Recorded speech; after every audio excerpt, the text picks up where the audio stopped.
Welcome back to the Fishing Doctor's Adventures. Today, I'm in the backyard, I have trout in the pond, and I'm gonna do a bit of an experiment for you. I have 3 cameras. The GoFish cam, which is the oldest, they shut down in 2024, so you can only buy used ones now. The CanFish Cam X is the silver one in the middle, and the ShineCam SC100 is the smallest one and the easiest to troll and cast from my experience out of these.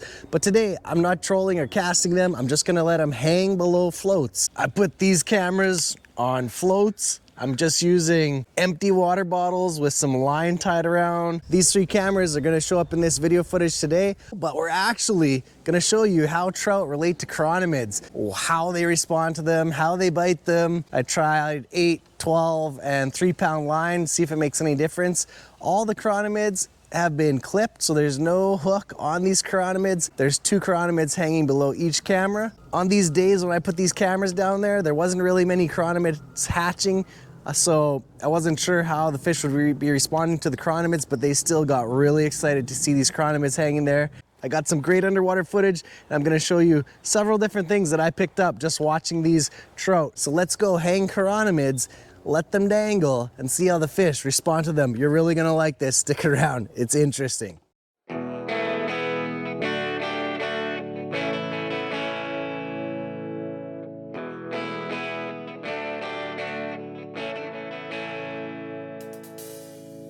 This footage was captured using the ShineCam SC100 paired with 3-pound Maxima leader material. One thing that immediately stands out is the natural color reproduction. Unfortunately, this camera was positioned in an area where very few trout pass through the frame. While that might seem disappointing, it actually highlights one of the most important lessons in chironomid fishing. A perfectly presented chironomid cannot catch trout that never swim by. Location is often the most important decision you make all day. The next footage was captured using the CanFish Cam X attached to 12-pound trilene line. Watch what happens as trout rise off the bottom to investigate the chironomids. Many of these fish travel several feet upward from the lake bed before approaching the presentation. This is the same type of behavior often observed on sonar. When fish suddenly change depth or several targets appear grouped together, they may be actively feeding on emerging chironomids. But something interesting happens. Most of these trout never commit. Some reject the flies from more than a foot away. Others approach within millimeters before abruptly turning away. The obvious question becomes, what are they seeing? What are they not seeing? Is the fly the wrong size? The wrong color? Is it sitting too high above the bottom? Does it not move naturally? Or are the fish detecting the highly visible line? One of the biggest mistakes new chironomid anglers make is assuming that no bites means no fish are present. This footage tells a very different story. Many of these trout clearly find the flies. They investigate them, they evaluate them, and then they reject them. When the fish are repeatedly inspecting a chironomid without biting, doing the same thing longer rarely improves the outcome. That's often the moment to begin experimenting with depth, size, color, profile, or leader visibility. The fish are telling us something. The challenge is figuring out exactly what that is. Now we see the opposite reaction. These trout aren't cautiously inspecting the presentation, they appear genuinely excited by it. Many fish are cruising calmly along the bottom when suddenly they spot the chironomid and accelerate toward it. Some strike immediately, others inspect one fly before attacking the second. Several fish return multiple times, repeatedly inhaling the same presentation. One thing this footage may help explain is the quick bobble and short dip many anglers occasionally see on their indicator. What appears to be missed strikes may actually be the trout making an initial swipe before circling back for a second, more committed attack.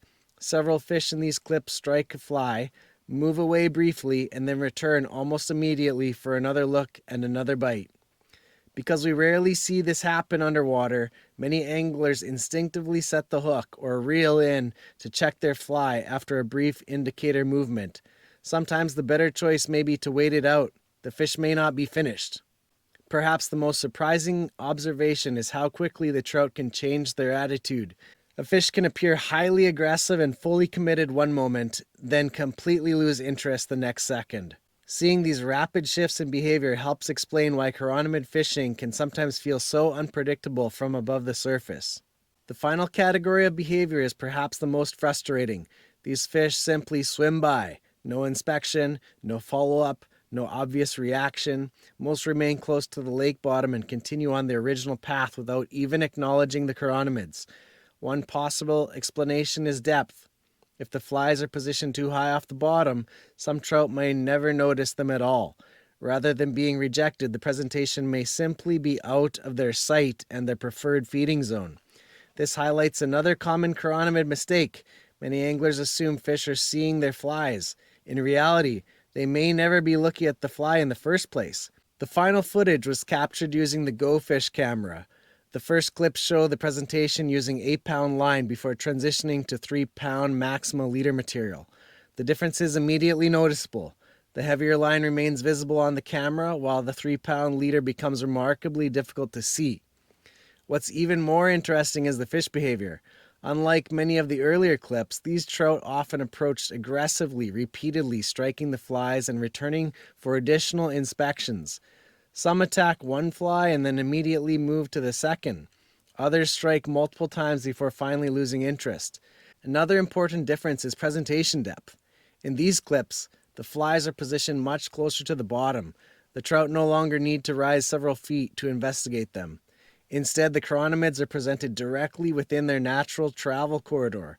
While this video doesn't prove exactly why these fish were more willing to bite, it does provide some compelling clues. The strongest patterns observed throughout the footage appear to be location, presentation depth, and line visibility. When fish were present, when the flies were positioned within the feeding zone, and when the line was less visible, trout appeared significantly more willing to commit. Well, that was pretty fascinating. I know it doesn't help with all of the questions we usually have when we're chironomid fishing. Like, would changing the fly really matter? Changing the size of the fly, changing the color of the fly, or also changing the color of the hook that the fly is tied on. Whether the hook is tied nice and thin or a little thicker matters, who knows? Those really are left for other experiments in the future. But for right now, this gives you a little look into what's happening down there, what the fish are doing when they're seeing your chironomid, if they're biting it, if they're not even seeing it at all, and what are the factors that really affect those things. I hope you guys enjoyed this video. Thanks for sticking around to the end. Tell me what you think is happening here. Explain to me how this video might affect your chironomid fishing when you're out next time. If you stuck it out to the end, I thank you for watching. Don't forget to hit the subscribe button, share with a friend, and tell me what you think below. Give me a comment, give me a suggestion for a future video. I always read them, and I always get back to you. Have fun, go enjoy some chironomid bobber downs in the water. See you later, God bless.